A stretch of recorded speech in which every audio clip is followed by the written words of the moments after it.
I have been deep in these documents, all of which are pieces of evidence that will help me answer this very important question, which is, how accurate is Chicken Run's portrayal of chicken farms? It's chickens, you dolt! Chicken Run was one of my favourite films growing up. It's about a group of chickens doomed to a life of egg laying and their struggle for freedom. Let's start with what is perhaps the most notable characteristic of chicken farms, the chickens. The farmer sees the chickens on her farm as boring and stupid egg-producing machines who only matter insofar as they create profit. Stupid, worthless creatures! But it becomes obvious to us, the viewer, that these animals are intelligent, social, thinking, feeling beings. The farmer, throughout the film, underestimates the capacities of the chickens, even calling them the most stupid creatures on this planet! Despite the fact that one of them literally knits. Come on! And by the way, I spent hours looking and couldn't find any evidence that chickens can actually knit. So Chicken Run anthropomorphizes the chickens, making them seem as intelligent as human beings, and the film really pushes for the individuality of the characters. We see them wearing hats and glasses and having very distinct personalities. But how intelligent are they in reality? A review of relevant research concluded that chickens are just as cognitively, emotionally, and socially complex as most other birds and mammals in many areas. Surveys have suggested that chickens are typically perceived as lacking in the psychological characteristics that we typically recognize in other intelligent animals, and they're perceived to have a low level of intelligence compared to other animals. Chickens are dumb, right? Try to look a chicken in the eye with great intensity, and the intensity of stupidity that is looking back at you is just amazing. By the way, it's very easy to hypnotize a chicken. But get this. In one study, students were given the opportunity to spend time with and train chickens. Initial perceptions regarded the chickens as slow learners, and while students did believe that chickens felt pain, they were less likely to believe that chickens felt more complex emotions like boredom, frustration, and happiness. But after spending time with the chickens, boredom, frustration, and happiness were the emotional states with the greatest shift in attitude change. So following their experiences, there was an attitude change towards seeing the chickens as intelligent, emotional animals with individual personalities. You could have a problem? No, there's no problem here. I was just hoping you might give me some insight into the evolution of the market economy in the southern colonies. But it's not just our lack of experience with chickens that's causing our warped perception of their capacities. As weird as it sounds, the things we put into our face might change the way we perceive them. Participants were split into two groups. Group 1 was expecting to eat a plant-based snack. Group 2 was expecting to eat a meat-based snack.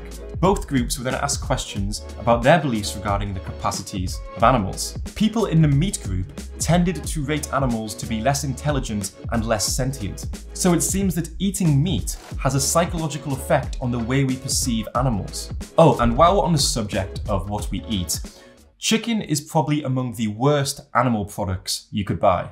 The average American diet causes about 25 land animals to be factory farmed and slaughtered every year. If people just stopped eating chickens, they will spare 23 of those animals. This is because it takes over 200 chickens to provide the same number of meals as one steer, or over 40 chickens to provide the same number of meals as one pig. Red meat consumption has decreased in the Western world, perhaps due to the environmental and health concerns associated with it.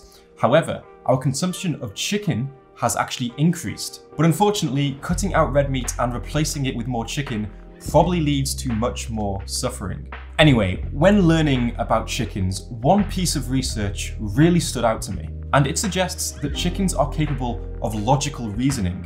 When chickens are placed together for the first time, they set up a dominance hierarchy, the pecking order.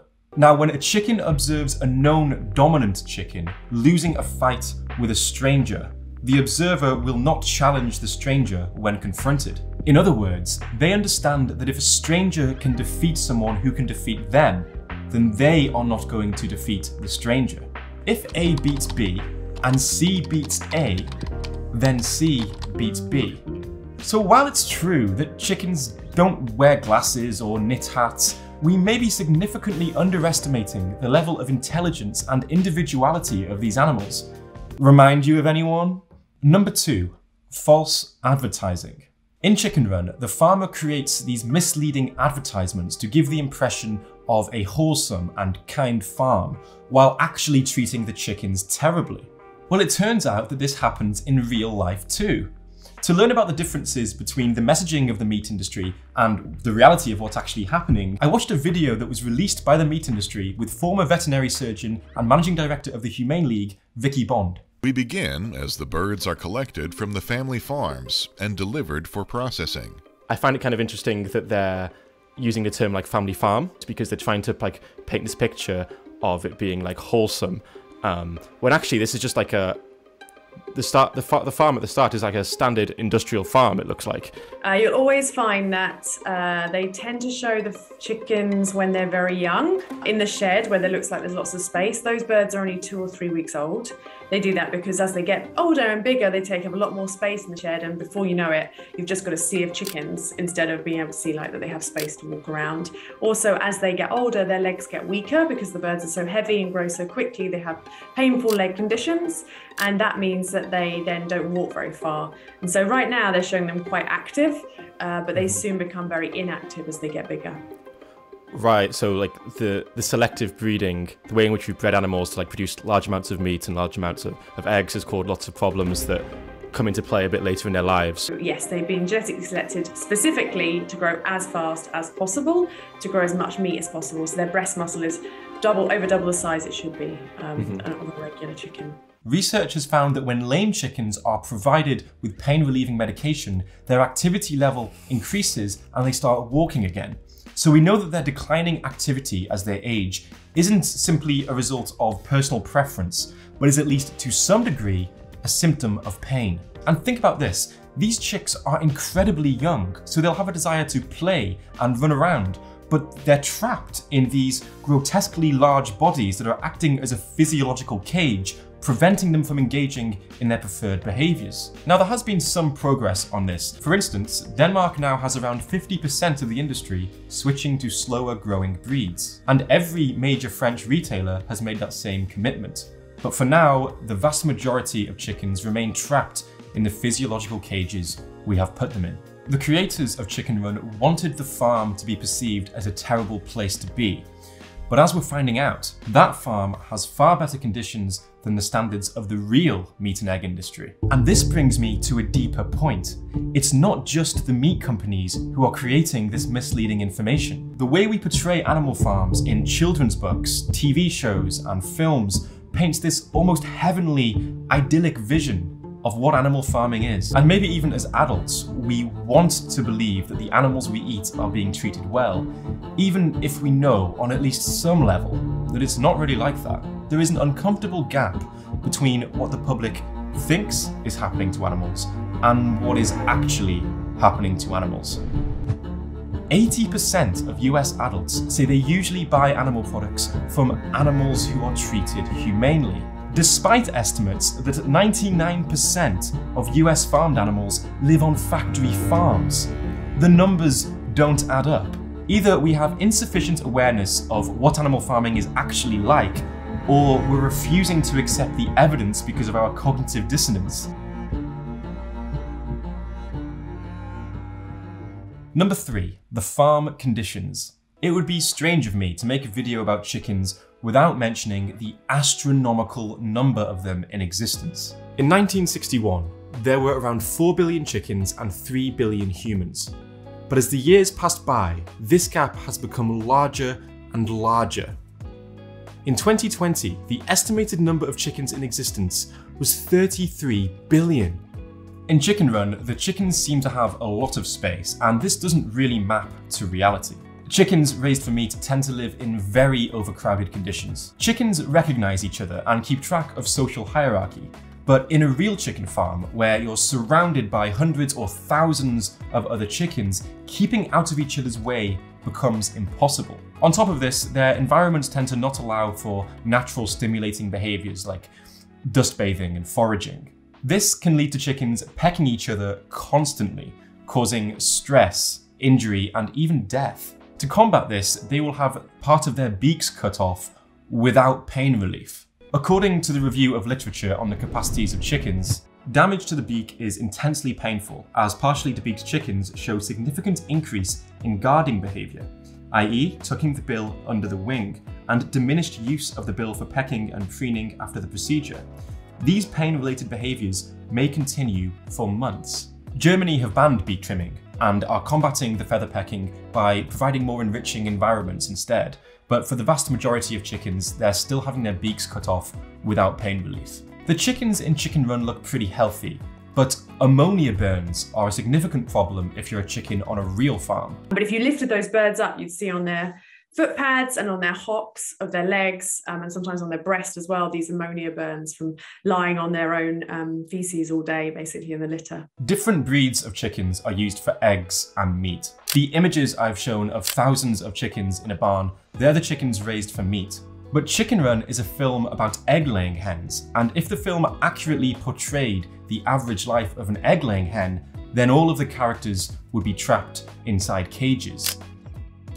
Because the majority of the world's egg-laying hens are kept in battery cages, where each hen gets less space than an A4 sheet of paper. The chickens are unable to move around, they're unable to escape from other aggressive chickens, and they're unable to partake in natural behaviours like nesting, foraging, and dust bathing.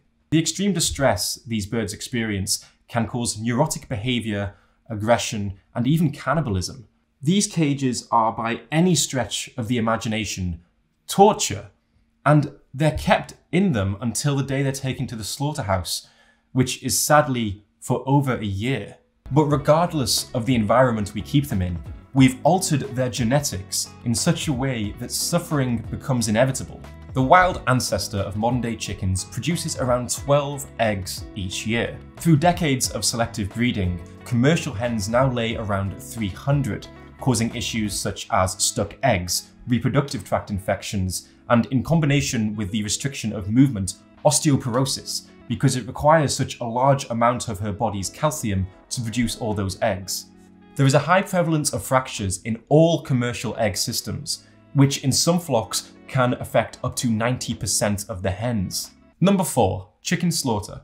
Fairly early on in the film, we witness a chicken called Edwina being killed because her egg production has slowed down. What's accurate about this is that hens are killed when their egg production slows down, but what's inaccurate is the method in which they're killed.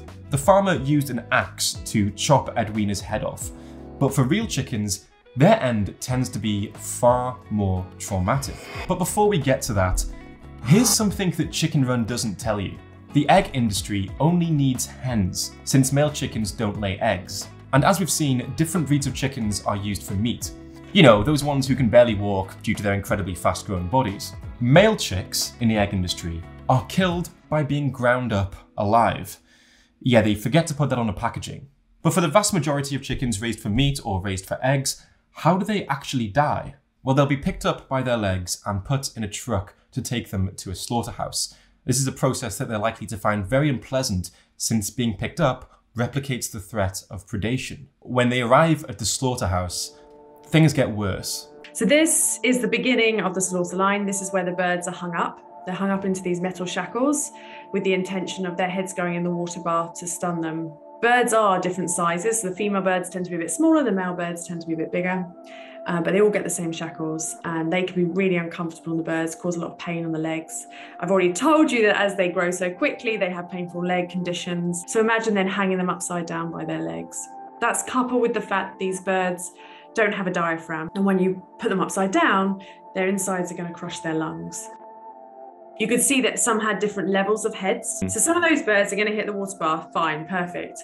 Some of those birds are going to miss the water bath, and they're the ones that end up not getting a stun properly, may even only get their neck partially cut while they're still completely conscious. There's a wing hanging down at the same level as the heads. Can you see that?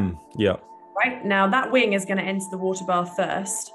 So instead of getting electric shock that goes from the head to the feet, which is what you want to be doing, so that's the shock that causes them to go unconscious.